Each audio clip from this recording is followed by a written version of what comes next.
Hello, everybody. It's John Fisher from Fisher Blades coming to you from Missoula, Montana, where we make Fisher Blades.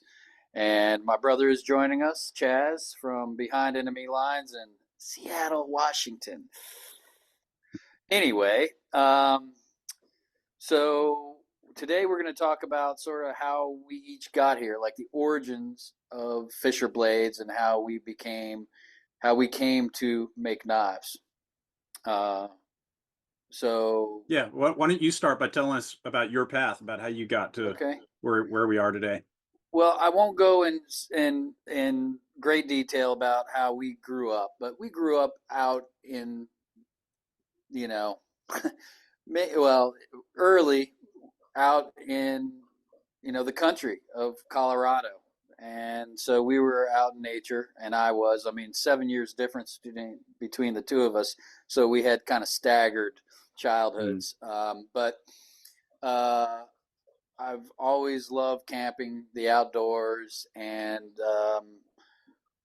in the mid 2010s, early to mid 2010s, is when bushcraft kind of became a thing, at least to me in my world, and sort of codified all those little things of just camping, of the skills of the outdoors. And of course, the primary tool of the outdoors is a knife. I mean, you got to have it for for a million different things. So I started uh, looking for and finding great bushcraft outdoor knives, and kept on looking for the perfect one, which I couldn't find from anyone. And like many knife makers and many makers of anything, I couldn't find exactly what I was looking for. So I started tinkering with making my own.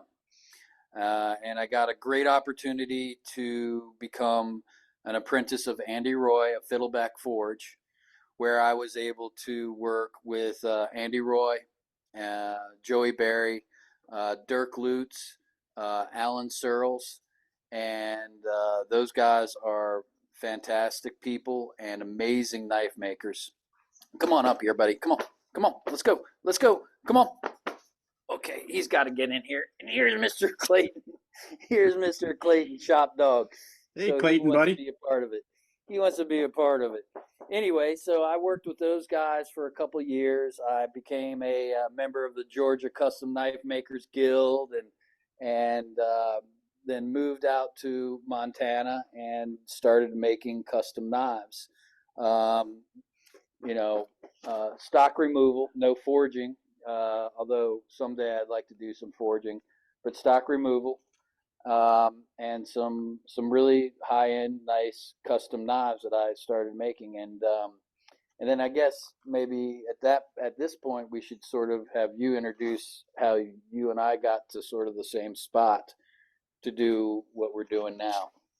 Yeah, well, kind of. I mean, I'll just butt in real quick. I think at a certain point, I think it was about 2018, late 2017. I'd been working in outdoor, but I'm not going to go into that too much. But right now, I'd been working outdoor, got recruited into work for SOG, right? And around that time, we started talking about forming our own company, and Right. which we did. But I kind of had to do it on the down low. I had a non-compete with SOG, and in all fairness, I probably shouldn't have been doing both of those things at the same time.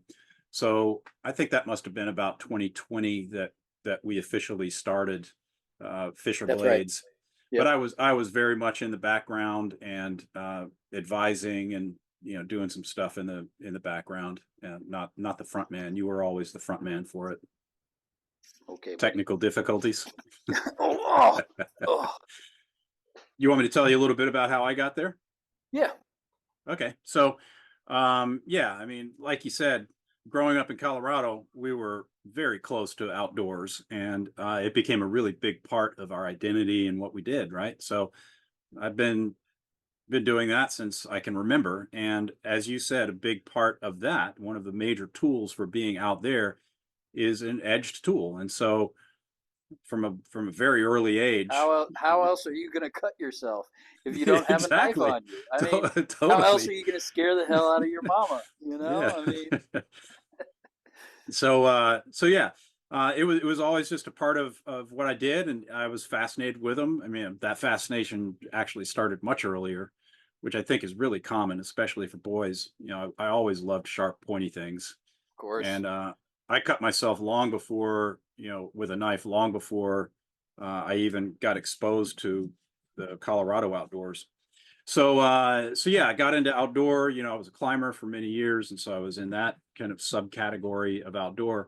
And then in 2017, went to work for Sog Knives, and that was really cool because I got to combine those two passions: my passion for business and outdoor business, and the knife world.